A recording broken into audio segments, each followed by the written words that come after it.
For August, one of our plants is right above me, and that is Brachychiton. Actually, Brachychiton is an Australian genus of trees, and this one is Brachychiton discolor.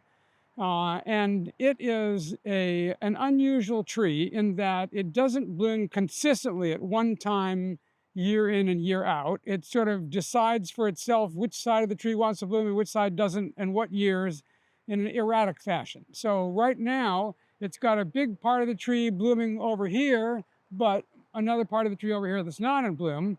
And the parts of the tree that bloom will shed their leaves to highlight the flowers, so the flowers show up. And then the parts that don't bloom will keep their leaves. So that's what it's doing right now. This tree didn't bloom at all last year, so we're pleased to see it back in form this year. And the flowers are quite wonderful. At the bud stage, they're fuzzy and kind of brownish. And then when they open up, the face of the flower is bubblegum pink with a darker throat, but the outside is fuzzy like the bud was. This is an unusual flower in that it does not have petals. So it's the sepals that are fuzzy on the outside that you see at the bud stage. And then those same sepals, when they open up, have pink insides, but there are no petals at all. So the sepals stand in for the petals, providing that jolt of color to attract the pollinators.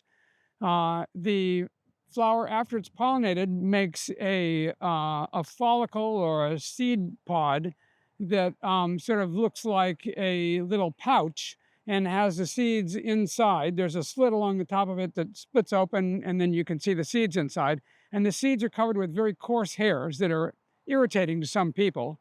But we haven't reached that stage yet. Now we're in flower, and no follicles are present on the tree as yet. So this is a tree that becomes fairly large in habitat, much larger than our tree is here. And I have never seen a tree in California that's as big as they get in Australia. Whether that's because they don't actually ever get that big here, or whether they just take more time to get there and we haven't got there yet, I'm not sure. But anyway, a wonderful tree, Brachychiton discolor.